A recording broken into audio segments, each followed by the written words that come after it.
Good day and welcome back to Elementary 72 Gaming. Before I get into this video, I'd like to ask you all to please leave a like or comment on my video and consider subscribing to my channel. So today I'm going to be analyzing how to beat the Doctrines.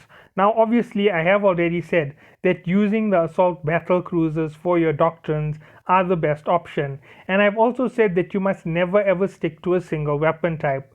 So you're always going to either mix an Oracle and a Tornado or a Naga and a Tornado, but you don't want to ever mix the Talos and the Tornado to have a single type of armor in your fleet. So you want to have it both shield and armor fields, and I'm about to explain why.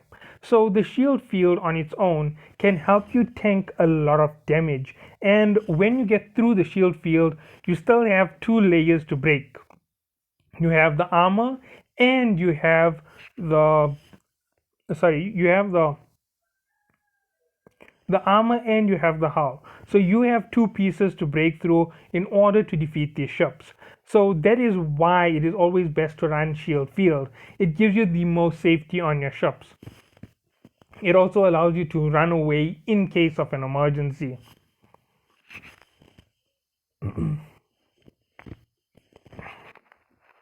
Now following this will be the whole issue with fighting certain fleets that can actually get under your guns, get under your fields. Now it only works against the shield field. The armor link module is just a link between ships that directly links armor. So if you are running a double fleet, that means a shield field with armor links, you might run up to 5 of them or 10 of them, one whole fleet of them, and they're going to provide you with a sufficient amount of support. And obviously you're going to run a logistics in conjunction with them, but remember, keep those two fleets out of your combat numbers.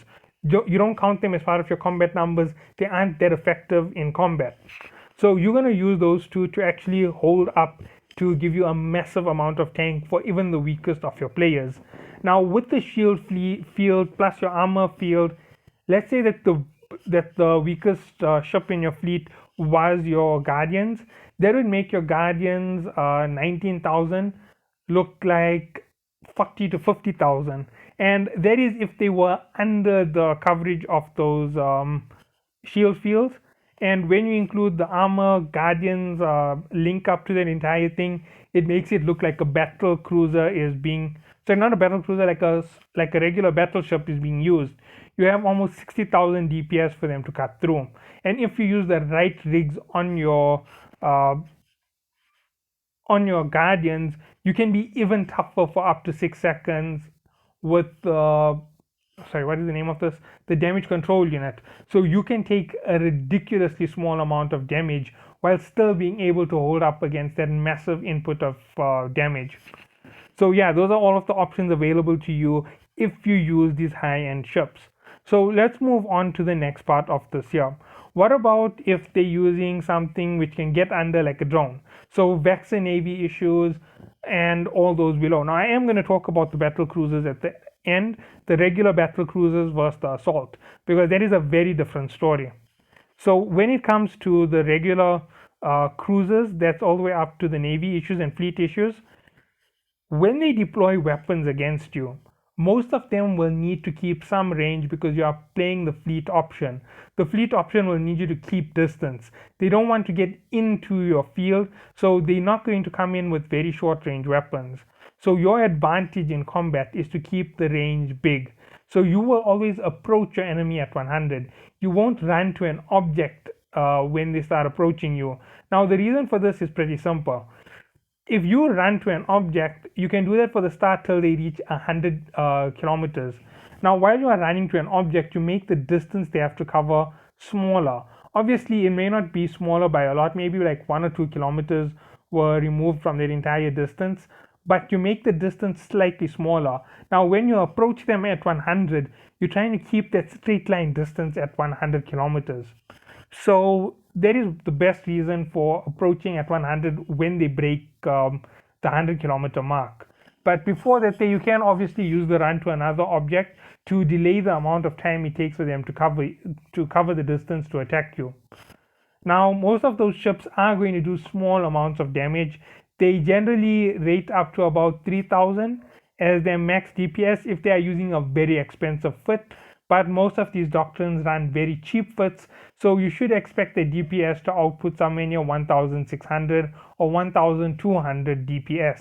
So that leaves them on the very low end of DPS, and it allows you to take a lot of hits before they actually are any type of threat to your fleet. Now, with all of this being said, remember you're going to see numbers in the hundreds when it comes to these armies.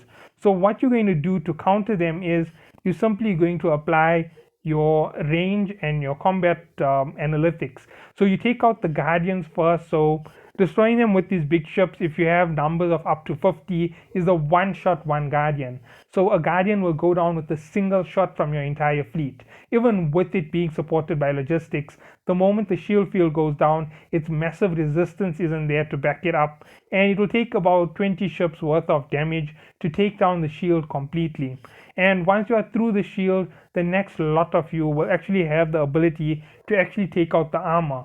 And there is about 4 or 5 of you will actually take out the armor on the ship, and 4 or 5 of you will take out the hull. It is that simple. So it literally just took 30 people to take out the Guardian with it completely up against that number of lasers. Now, let's say they were running a double Doctrine in terms of damage resistance, that's shield and armor. That's going to put up the time a little bit longer.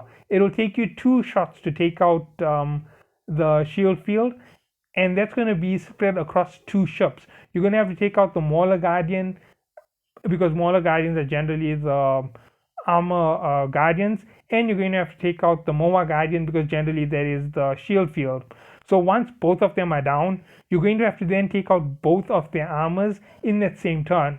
So it's going to be an intense fight. It's going to mean that it's going to take up to 40 seconds just to beat the double Doctrine. Now, that is why you don't want to keep your Doctrine to one class, because you've extended that time, because now they have to change where they're fighting, jump to the next. You actually gain time to regain your Mauler Guardian shield.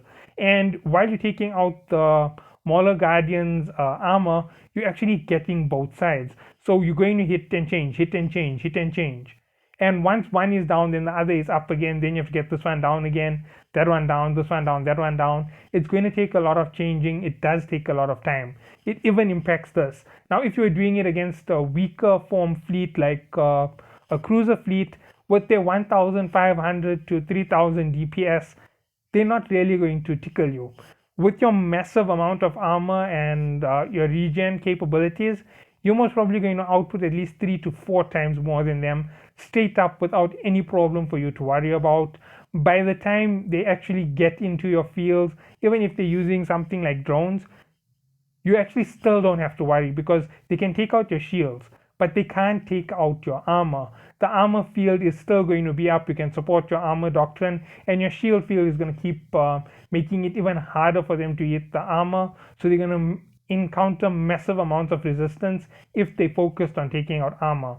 And that's going to be the easiest part for you. You're just going to blap right back towards the other fleet, and that's how you simply take out your enemy. So there you go, quick and easy on how to keep your fleet going. Now, obviously, when it comes to these big ships, you can't take anything close. If they break the 20k mark, you normally warp off as a complete fleet to another location and you reset up, because you don't want such close distances between you and your enemy. You always want that distance to be large. In case they try to then follow you to the point where you just warped off to, you simply hit them as they jump in. Most of you will kill them on a single volley, and as someone new jumps in, before the weapons even completely rotate, they're going to keep taking out whoever jumps in, and eventually their entire fleet will be wasted. And you will have 2 points to clear at the end of that entire time to pick up your debris. Now, with those weapons, there's also a lot of weaknesses. The drones can take out shield fields. That is something that you have to be worried about. Drones always have that ability.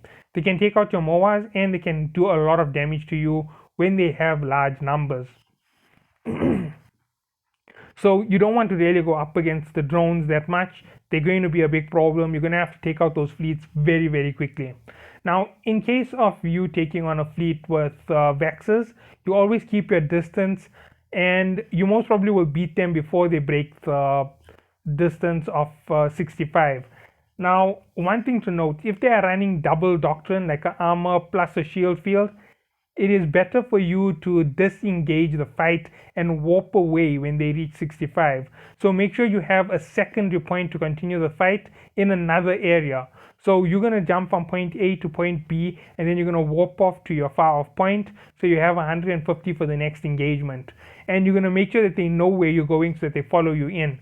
And once they jump to this point, they're going to have to do the whole engagement from the start to get to you. And at this point, you're going to have them at the best point in the game for yourself, while you run off your scout to another location to go and do this all over again. You keep your 150 off the warp in point, and that is how you're going to do it.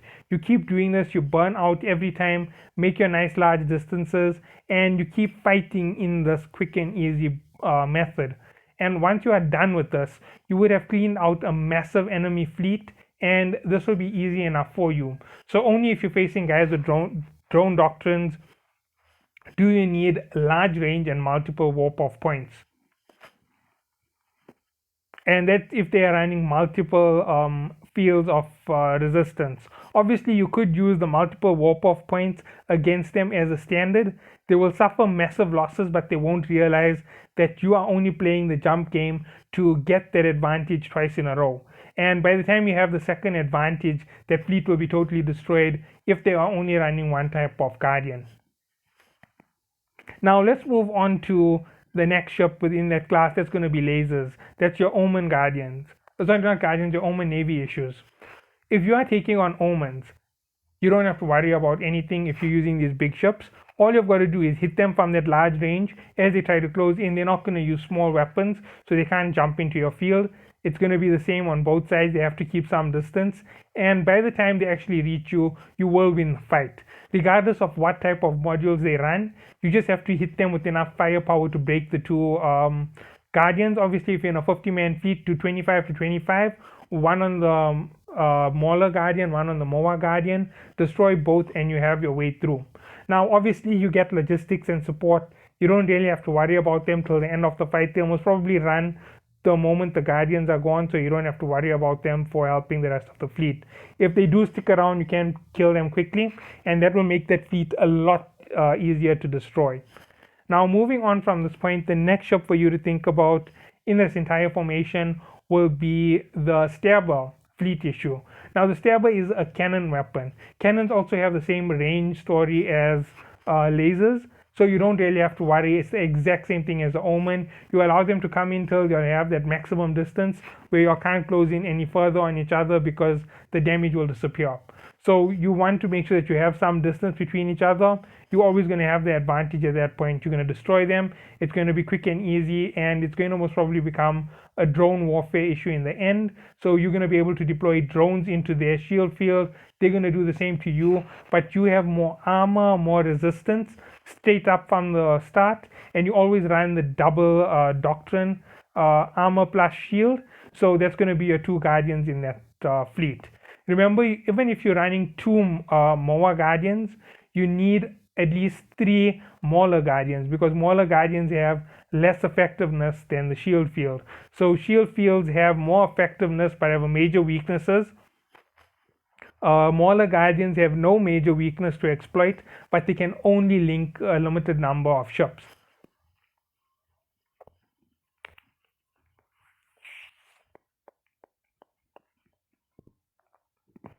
Okay, so that's the overall on deploying these two fleet formations. Now, the last on the list is the Caracal. The Caracal being one of the last Navy issue ships that you might run into. You don't have to bother about it at all. It has a constant damage output. It can always put out that same damage.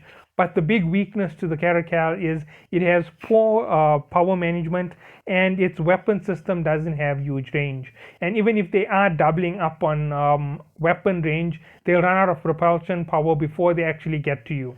So you don't really have to worry about them too much. So you just hit them from a large distance, and within 2 minutes, all of their ships will be dead.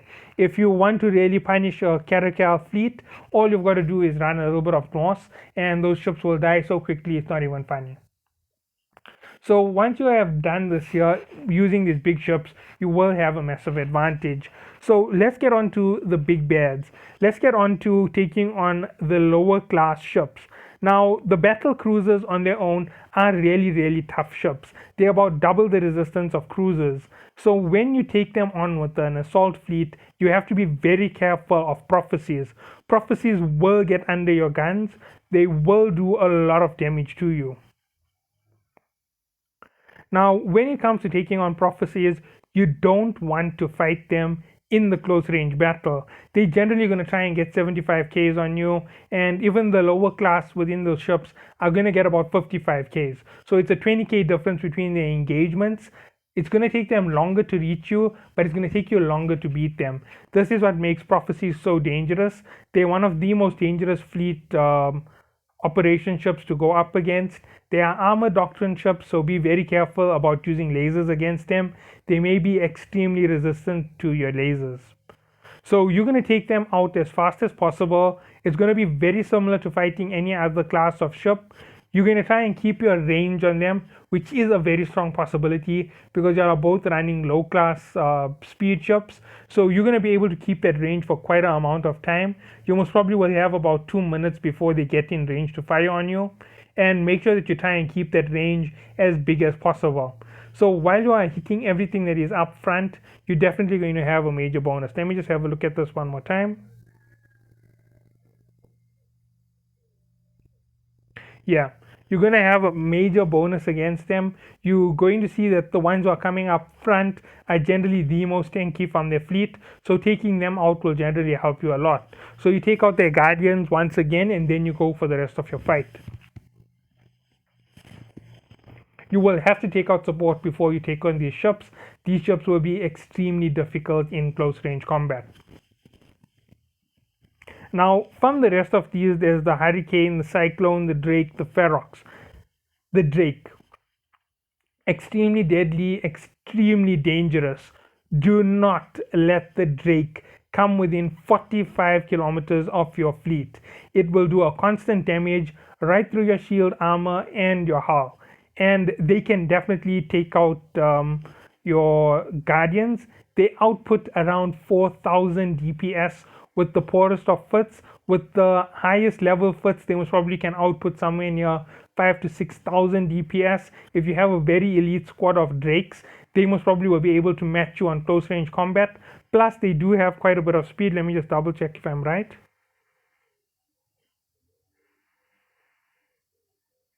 No, flight velocity is 168. Okay, no, they don't have that much of speed, so it's nothing to worry about. Yeah, they're in the same class. Basically, they just don't use large weapons. So be very careful for them. It's like taking on a fair battle. So be very careful for them in terms of running into anybody who tries to use a Drake fleet. They can do equal damage to you, and they can close distance on you at a very constant rate. You want to once again keep distance on them. That is going to be your key aspect of winning the fight. So generally that's how most of these fights go. You use distance to ensure that you don't take DPS, and if you take high amounts of DPS, you don't want to get too close to your enemy. Now when it comes to these overall fighting issues, a lot of these ships in these assault battle cruisers have massive cap. Now with massive cap means that they are going to be very stable for a long time in battle. It's going to give them the edge when it comes to fighting you. So be very careful about it. Even the Drake fleet, which can take you on, isn't really going to push right through you. When it comes to equal engagements, it's whoever can make the best strategies. The Harbinger is a dangerous ship as well. It is very similar to the Drake. However, it can't output anywhere near an Oracle in terms of firepower. So there is one thing you don't have to worry about when it comes to that ship. The Brutix is a close range brawler. So provided you keep out of range of that ship, you don't have to worry about anything. Morbidon is the exact same like the Prophecy. There's nothing to worry about. Hurricane, it's just a standard fighter ship. It's going to use the distance play. It is going to be able to match you slightly in terms of range. The higher end players will match your lower end players, so that is the only catch. Okay, so let's talk about fighting the bigger fleets. Now, assault battle cruisers are basically a mini version of battleships, and obviously they're one of your only counters to people who run big battleships. You will need numbers to take on these ships, and you do run a risk against certain ships from this class. The Nightmare and Rattlesnake are two of the most dangerous in this entire operation. The Rattlesnake has the highest DPS output from any ship within the battleship class, from what I understand. I believe that someone told me they managed to output a full 35,000 per hit, and I don't know if that was against a stationary object, a moving object, a pirate. I just know that they could put out 35,000. So stay very wary of rattlesnakes. Now, when it comes to a Nightmare, the reason why it is so difficult to take on is its large amount of shield. And if you pair it up with the right type of shield modules to help it recover its shield, it can be extremely tanky to the point where you have to do millions of DPS on it. So be very careful of the Nightmare. If someone fits it out correctly and is smart enough about their fit and their fleet, you could have a very tanky ship to take on. So be extremely careful about taking on Nightmares in long range combat. Next up after the Nightmare will be the Vindicator. The Vindicator is also a very dangerous ship. It can use long range combat or it can use medium range combat. Be very careful about it because its its mid slots have a very high range. It's going to definitely get you with its mid slots. Be very careful for it. Be very careful for the Balgon. It is the vampire of all ships. It is immune to being drained as well. So be very careful for it. It will take out your Guardian extremely quickly if you aren't paying attention to it. Now, those are your battleships. The battleships can always affect your battle. And remember, if you're going to use a Nightmare for your shield field, you're well ahead of everybody else in terms of how much of DPS they have to output just to break your shield field, but you are extremely slow, and this is going to affect how quickly they can get under your shield. So that is the only catch with the Nightmare. If you are running a Nightmare, it is always best to run a backup with the Nightmare in terms of an armor field and a lot of shield repair modules, so that you have that high recovery rate on your shields. And you're going to have to take out things on a close range, so you'll need a close range fleet with your Nightmare as well. So maybe about 5 ships on the close range to take out anything that gets inside your field. Whoa. Okay, so that is the entire breakdown on breaking up these fleets. The assault battle cruisers, as I explained, they have the advantage of range on just about everything. They have the advantage of firepower on just about everything lower than it. The only thing that you have to worry about is people getting in under your guns. And obviously, if you're running a close range fleet like that there, you have to expect to lose huge numbers of ships before you can get there. The other weakness is obviously the drone ships. So the Vexer can counter shield fields, but it can't counter armor fields or armor link modules. So make sure that you exploit that weakness against people who use Vexers. It is one of the easiest ways to counter them. So that is the overall output on all of these breaking up of how to beat doctrines. When it comes to beating the doctrines in the battle cruisers, it's the assault battle cruisers, you're obviously going to have to use your high-end battleships to take them on. And it's always numbers that win. Remember, these high-end battleships are extremely difficult to take on when you fleet them correctly. Don't try to solo, and don't try to do it with a single battleship. You want to always have a full fleet of battleships when running battleship fleets. So at least 2 Nightmares in 2 of every ship that is currently available, or you can have 2 Nightmares and 4 Rattlesnakes to do massive DPS, with the ability to close range fight being an option for you in the form of running the drones on the close range. Obviously, in those fleets, the Nightmares will run double capacitor, group capacitor, and double shield repair in their mid slot. So that is everything that they will do. Sorry, not double. They will both run one shield field, 1 group capacitor, 1 group shield booster. And all this here will make sure that they stay ultra tanky. It will give them a massive boost because 2 ships are boosting up their shield. They'll gain something like 600 every few seconds. It will be a little bit heavier on their plasmoids, but considering their cost and the amount of DPS you can output with this massive fleet, it makes them very much worthwhile. The Nightmare and the Oracle can output the same DPS, but the Nightmare is always going to have a lower range because you want to build it for more tank. So thank you all for watching. Have a good day.